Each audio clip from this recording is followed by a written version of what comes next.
Aujourd'hui, on se retrouve pour parler du chapitre 975 qui est sorti hier. Et avant de vous en parler et de vous dire ce que j'en ai pensé, je compte sur vous pour liker la vidéo avec votre acquis du likement si la vidéo vous a plu. Et toi, cher voyageur qui passe par là, abonne-toi si le contenu te plaît. C'est gratuit et ça te permet de faire partie de notre aventure et d'agrandir la communauté Logpause. Le chapitre porte comme titre le plan de Kinemon. Et on s'attend déjà à des révélations de malade. Le chapitre commence sur une image de Shinobu tenue captive par un duo de serpents, sûrement dessiné par Kanjuro à l'aide de son fruit du démon. Maintenant qu'on sait ce dont il est capable, il devient un ennemi assez redoutable. Et il va sans dire selon moi que c'est Kinemon qui le tuera pour se venger de sa trahison envers la famille Kozuki. Kanjuro est déboussolé. Pour lui, c'est comme si Orochi n'avait rien fait par rapport à ses rapports. Il est étonné de voir Luffy et de retrouver Law qui était censé être tenu prisonnier par Hawkins. Mais on comprend directement que même si Orochi avait agi, ça n'avait servi à rien. Par exemple, le Sonigo avait été bombardé, mais comme le dit Franky, c'était idiot d'essayer de détruire le Sonigo avec des bombes. Le Sony qui a été construit en bois d'Adam et qui est fait pour naviguer sur toutes les mers ne sera pas détruit aussi facilement. Par contre, les voiles ont été détruites et c'est ce qui a pris du temps à réparer et c'est pour ça que les Mugiwara sont en retard. Quel plaisir de voir Kanjuro bouche bée. Oda nous a donné cette chance de ne pas rester sur le côté amer de la révélation du traître, mais de vite passer à autre chose en voyant que ce dernier n'est pas du tout dans une situation avantageuse. On a donc l'occasion de voir les Mugiwara et c'est un vrai plaisir. Chacun est habillé différemment, hormis Zoro et Sanji qui ont remis leur tenue basique. Luffy demande alors à Kinemon si c'est bon qu'il envoie valser les navires, même si ça ne faisait pas partie du plan. Chopper, Sicilian et Sanji se questionnent alors sur les rebelles, ne les trouvant pas à leur côté. On comprend donc que les Mugiwara non plus ne sont au courant de rien les concernant. Kinemon s'excuse envers les Mugiwara et dit que leur plan a été dévoilé. Et Luffy aperçoit Kanjuro lancer un sourire malsain. J'imagine qu'il a compris qu'il était donc un traître et j'ai hâte de voir sa réaction lorsque ça lui sera confirmé. Ça ne me choquerait pas qu'il fasse la tête épique de Wano Kuni. Une tête que Robin, Usopp, Franky ou encore Oden et Barbe Blanche également ont eu. Les subordonnés de Kaido expliquent alors que tous les navires rebelles ont été coulés et que tous les grands ponts ont été détruits. Et il ajoute que le banquet qui se tient sur Onigashima sera en l'honneur d'une alliance entre Big Mom et Kaido. On a donc l'occasion de voir Kid et Law choqués de cette nouvelle. Ils n'étaient même pas au courant que Big Mom était présente, ce qui veut dire que Luffy n'a pas jugé utile de leur dire.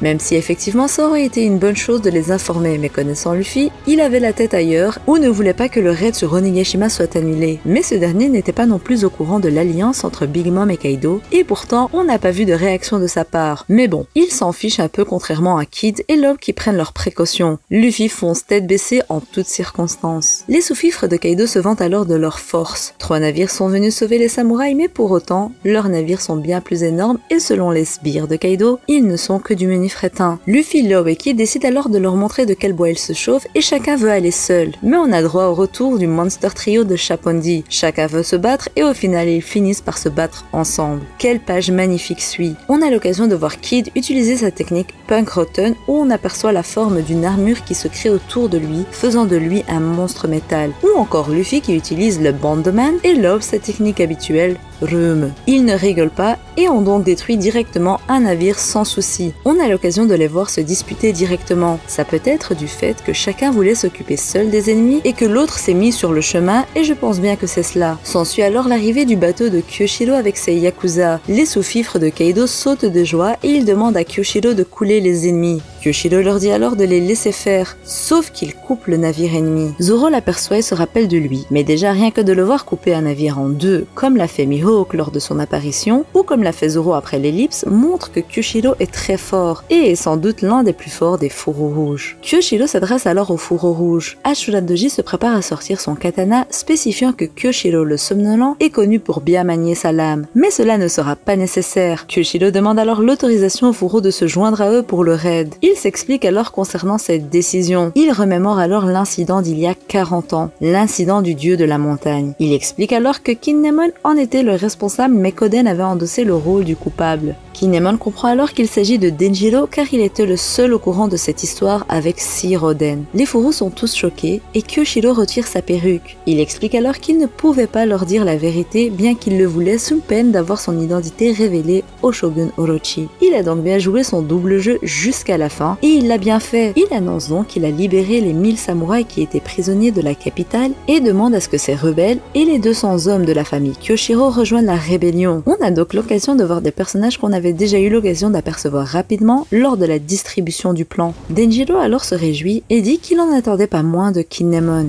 Il explique que le changement du plan fait par Yasube indiquait le port Hato et non pas le port Tokage comme l'avait annoncé Kinemon. Il pense que Kinemon a mis ce plan en place exprès pour bloquer la taupe, tandis que toute la rébellion serait réunie au bon port. Les navires détruits par les ennemis étaient bien le surplus construit par Franky. Kanjuro est choqué et en a même les yeux qui sortent de ses orbites. On apprend que les navires de la rébellion avaient déjà quitté le port hier soir et qu'ils se sont cachés à un endroit fort apprécié par Yasue. Sa mort n'aura pas été vaine. On a droit à une dernière double page mettant en scène tous les protagonistes de cette guerre. On voit les chefs Yakuza approcher et plein de navires qui se dévoilent sur les mers. Denjiro annonce alors qu'ils sont 5400 hommes et qu'ils vont se rendre comme prévu à Onigashima. Luffy se réjouit de voir autant de navires, même s'il n'a rien compris à ce qu'il s'était passé. Denjiro rit et est content d'avoir Kinemon comme chef. Kinemon prend du temps à répondre, mais il répond juste oui, comme s'il était le génie de l'histoire. Kanjuro a une haine incommensurable et insulte Kinemon. Jusque-là, on y croit fermement au fait que Kinemon est un grand mastermind, mais lui-même vient de se rendre compte de son erreur et comprend alors qu'il fallait lire Hato pour le port et non pas Tokage comme il l'avait pensé. Alors plusieurs se demandent si Kinemon était un génie ou non, mais la réponse est non. On peut le voir de par les têtes qu'il tire ou de par le fait qu'il prenne du temps à répondre, mais il a bien fait une erreur dans son analyse du second plan et cette erreur leur a été bénéfique. Et c'est ce qu'Oda tente encore de nous expliquer avec la notation de fin, la chance est de leur côté. Grâce à l'erreur de Kinemon, Kanjuro a indiqué le mauvais port également à Orochi, mais les rebelles avaient déjà pris la mer depuis le bon port, à Hato. Au final, il n'y avait aucun plan derrière tout ça, juste une erreur et un mensonge de la part de Kinemon qui ne va jamais avouer s'être trompé sur la compréhension de ce plan. Mais tant mieux, parce que ça met la haine à Kanjuro qui pense s'être fait duper par Kinemon.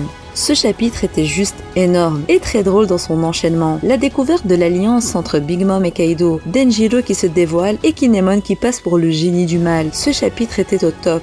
J'aurais certes aimé qu'il y ait un vrai plan derrière Denjiro, mais ne nous attendons pas et attendons de voir la suite des événements. Maintenant, on sait que ceux-ci vont se rendre à Onigashima et que donc la guerre débutera bientôt. J'ai juste envie de souligner le fait qu'on ne sache pas où est Hiyori. Il est possible que Denjiro l'ait confié à Otsuru avec Toko ou encore protégé par Gyokimaru, mais j'espère en tout cas qu'elles sont en sécurité là où elles sont. D'ailleurs, Otama a l'air d'être resté en retrait et donc ça exclut pour l'instant la possibilité qu'elle utilise son fruit du démon sur les gifters sur Onigashima. Après tout, ça reste dangereux pour elle-même si elle veut devenir une kunoichi. Pour autant, il se peut qu'elle soit utile dans la protection de Wano Kuni. Si quelques sbires venaient à s'échapper de Onigashima pour menacer les fourreaux en prenant en otage le peuple, elle pourrait être efficace. Dans tous les cas, ce qui est en train de se produire va marquer l'histoire au fer rouge, comme Oden l'a annoncé. Une grande guerre va se produire et il est incontestable selon moi qu'il s'agit de celle-ci. Guerre grâce à laquelle les frontières de Wano Kuni vont s'ouvrir au monde pour accueillir Joy Boy qui est selon moi bien entendu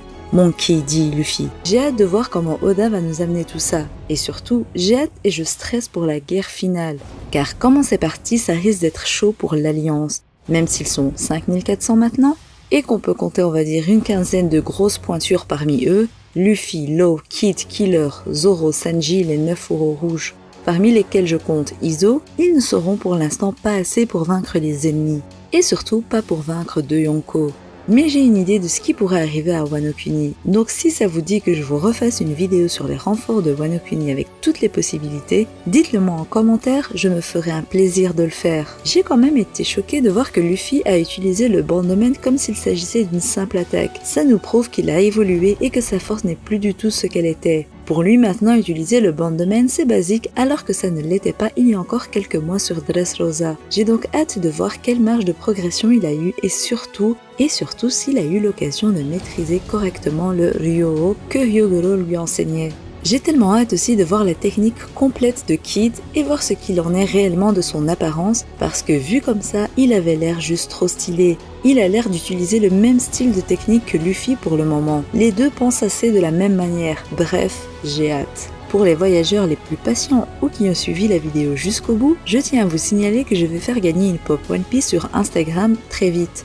donc je vous invite à venir me rejoindre sur les réseaux. Les liens sont en description comme d'habitude. Mes réseaux sont toujours sous le pseudo de Big Mom Amy. D'ailleurs, j'aimerais vous remercier de tous les retours positifs sur le changement qu'il y a eu sur la chaîne et le nouveau pseudo Locpause. Ça me fait plaisir de voir que même les anciens qui étaient friands de mon humour soient toujours à mes côtés. On a d'ailleurs passé la barre des 8000 abonnés et je suis contente de voir que la communauté s'agrandit de plus en plus. D'ailleurs, vous pouvez m'appeler Amy dorénavant. Et pour les nouveaux, j'aimerais vous rediriger vers des vidéos très importantes pour moi que je trouve particulièrement intéressantes si vous ne les avez pas encore vues. Il s'agit de la vidéo sur le lien entre Imusama et Luffy ou encore la vidéo sur le retour fracassant de Jinbei. Dites-moi ce que vous en pensez en commentaire. J'ai hâte de savoir ce que vous avez pensé du chapitre et ce que vous pensez qu'il va arriver bientôt. Je compte sur vous pour activer la cloche si ce n'est pas encore fait et liker la vidéo avec votre acquis du likement si la vidéo et mon contenu vous plaisent. Abonnez-vous si ce n'est pas encore fait pour faire partie de l'aventure Locpause. Sur ce, je vous dis à la prochaine et portez-vous bien. Bye bye.